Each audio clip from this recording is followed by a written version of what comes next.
Good afternoon, everyone. Good to see you here today. Good morning, Gabe. We'll begin today with a few scheduling announcements. Later this afternoon, President Trump will welcome the Los Angeles Dodgers back to the White House to celebrate their second consecutive World Series championship. Tomorrow night, the president will attend the White House Correspondents Association Dinner Round 2, celebrating free speech and the First Amendment alongside all of you, members of the media. The president looks forward to finishing what he started before a despicable assassination attempt derailed the original event back in April, as we all know.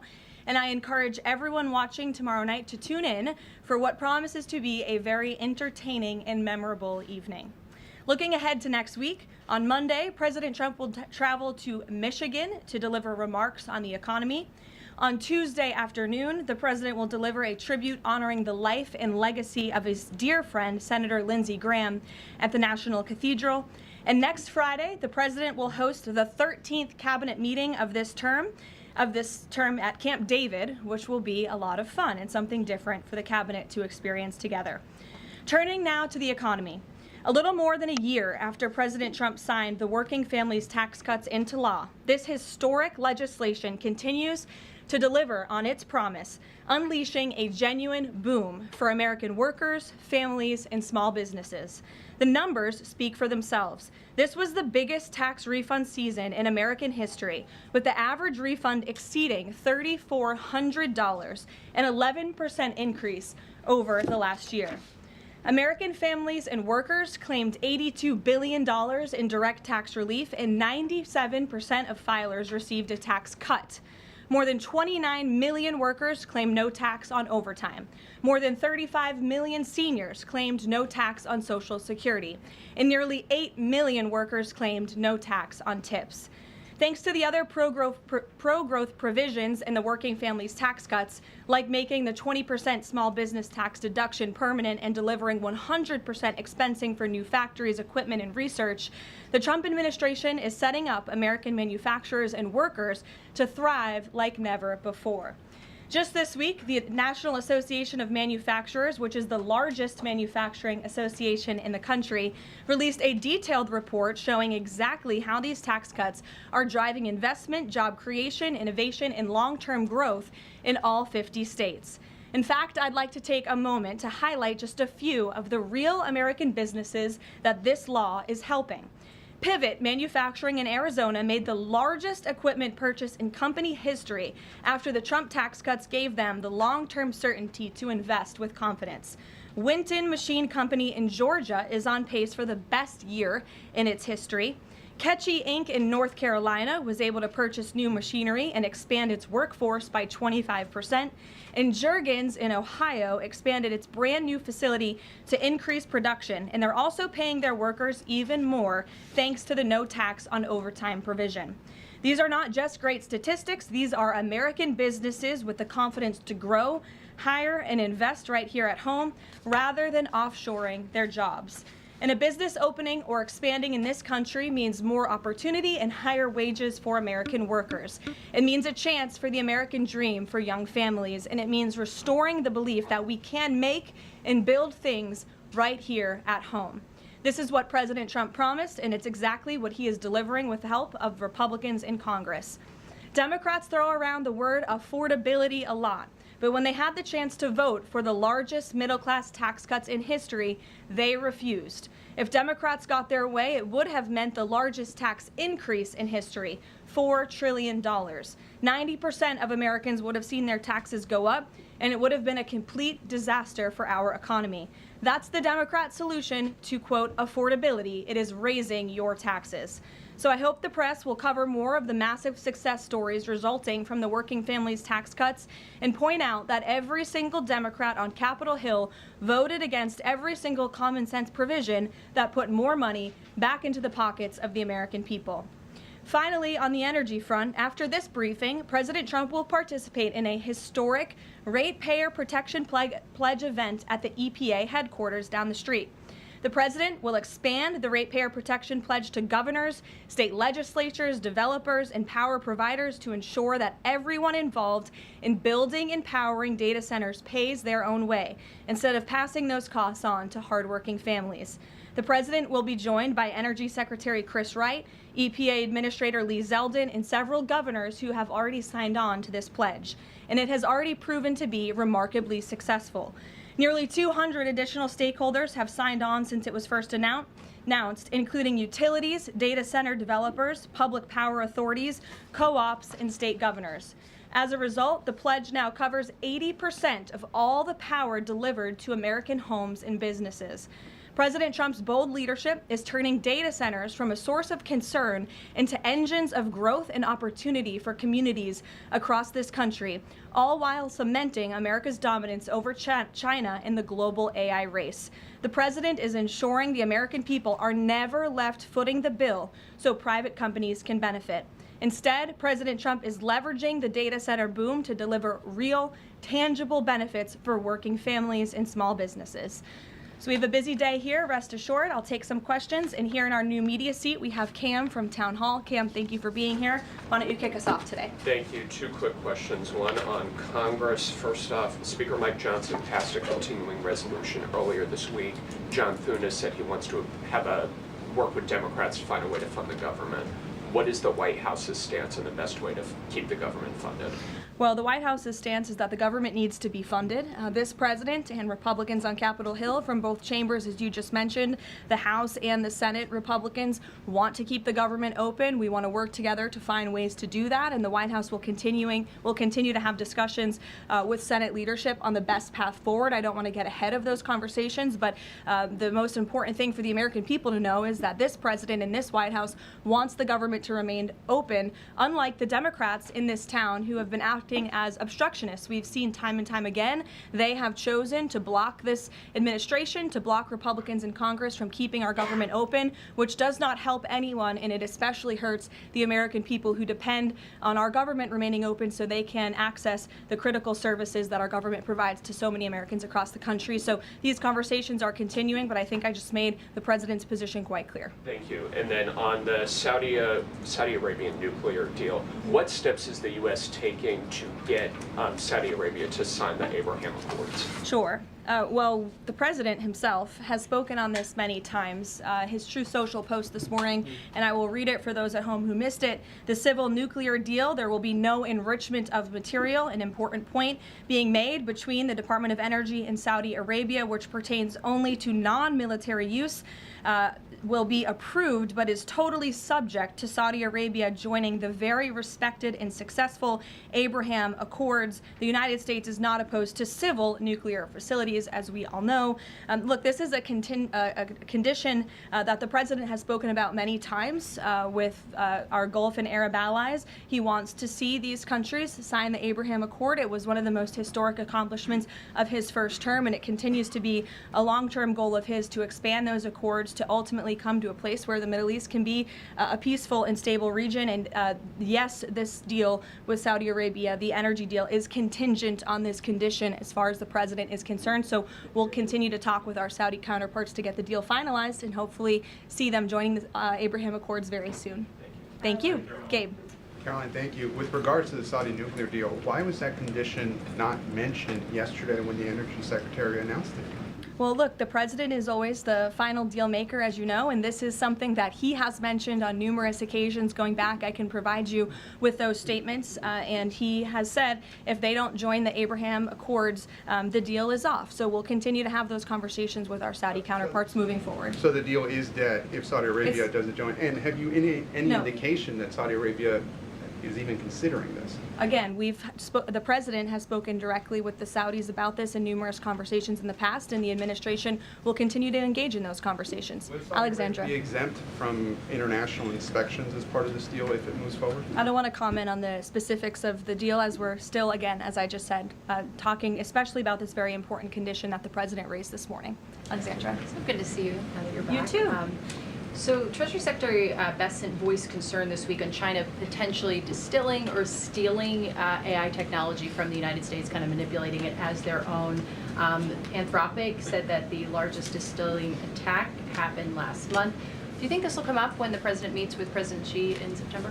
Well, I have had the honor of being part of some of the meetings and discussions between President Trump and President Xi, and I can tell you there is always a wide range of topics that come up. I would imagine this would be something, it's of high importance to the president and of this administration to obviously ensure that America remains dominant in the AI race, and we're obviously tracking the particular situation that you mentioned. I have one more if you don't Sure. mind. This week we've seen some major players in Democrat politics voicing or alerting really on how much influence socialism, communism has had now on kind of mainstream Democrat politics. Is there any chance that the president would be interested or is considering working with left of center Democrats to push back on this? Well, unfortunately, we don't seem to have too many of those left in the Democrat Party. We have literal self-proclaimed communists who are winning elections and who are claiming to be the new leadership of the Democrat Party. I think the vast majority of Americans understand the dangers of communism. Just look at countries all over this world. As an example, Cuba right now is a country that is about to be a failed state because of the communist policies of the past several decades. Communism should never be allowed to lead this country, and the president obviously is strictly opposed to it and all the dangers that it reaps. We've seen it happen across the world. Meredith.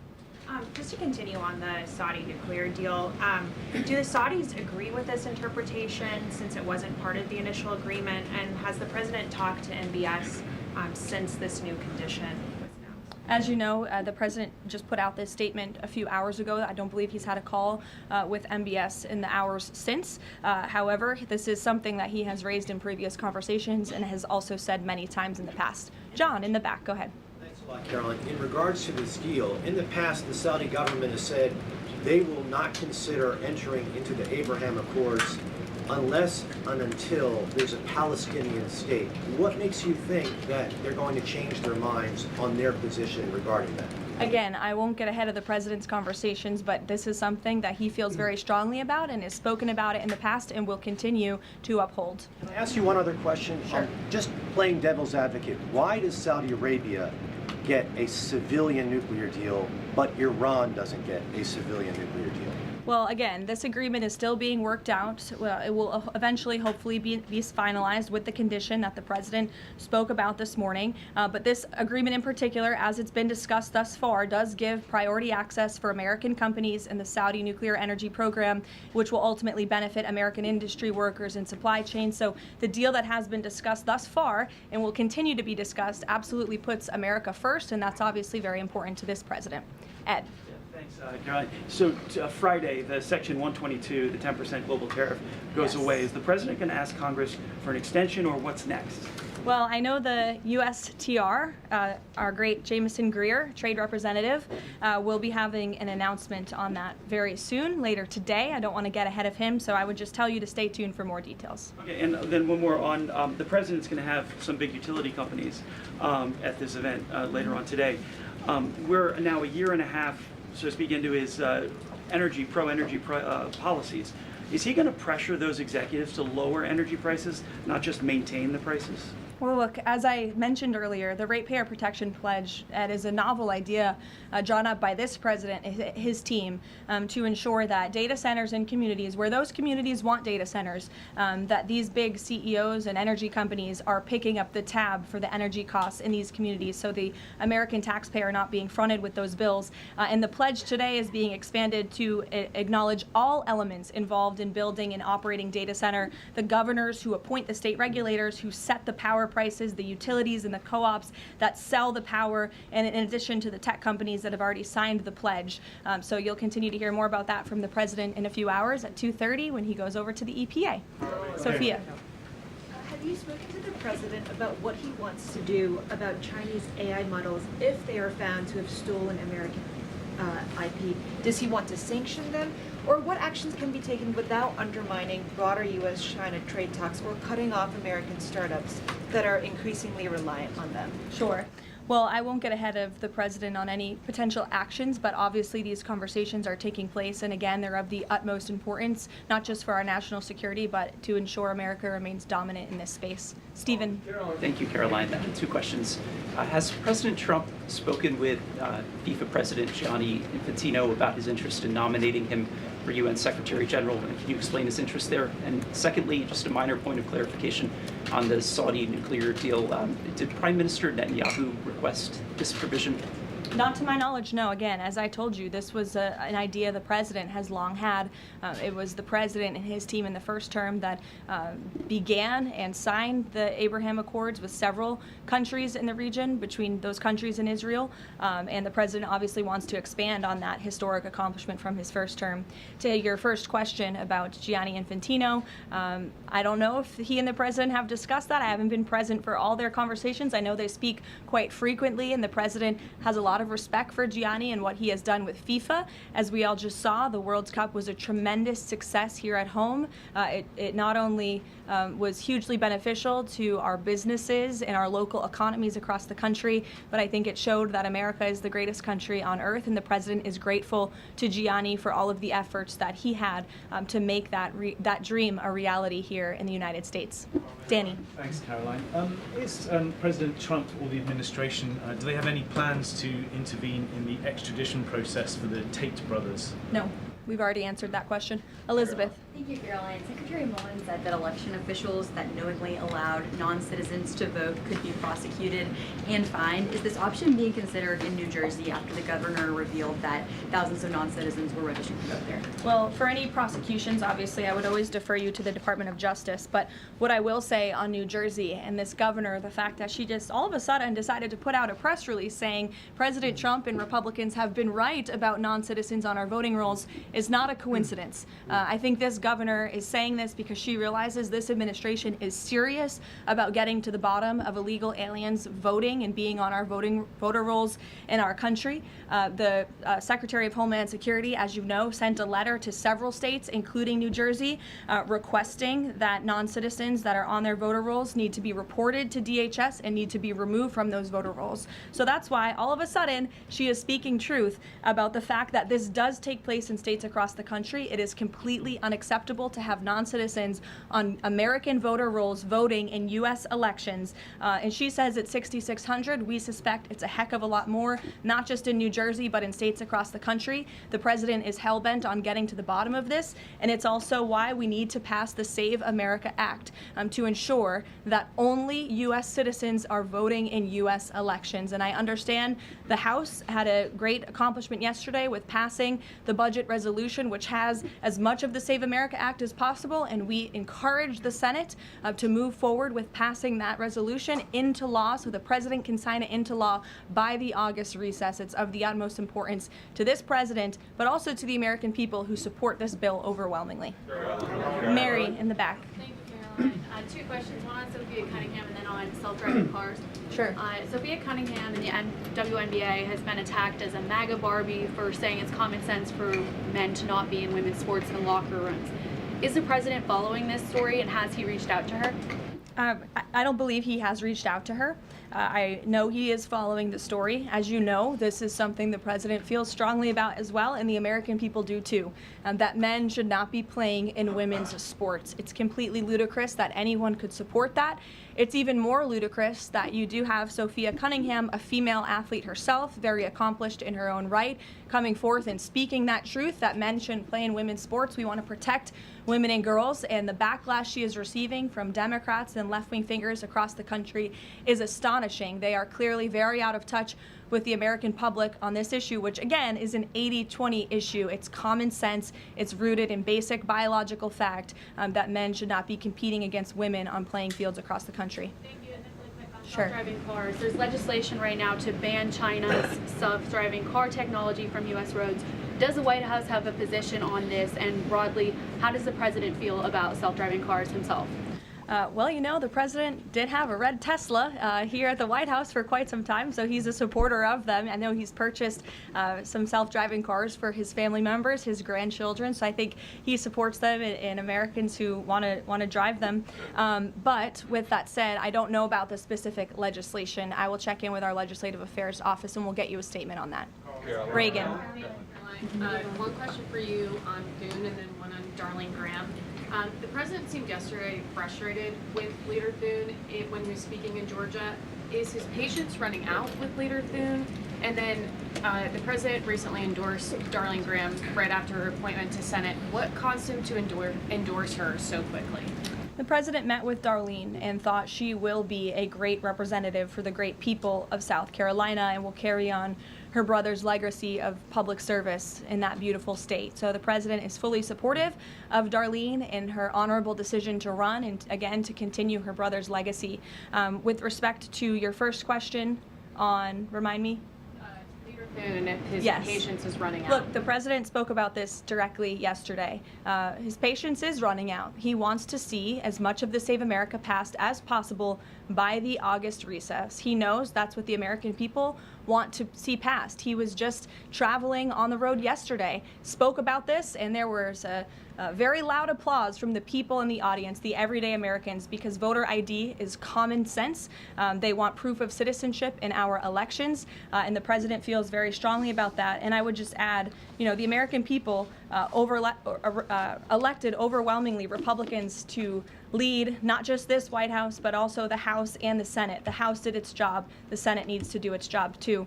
I know it's a brief briefing today, but you're going to hear from the president directly twice today at 2:30 and also at 4:30. And we will see you all tomorrow night at the Correspondence Dinner. Thanks, guys.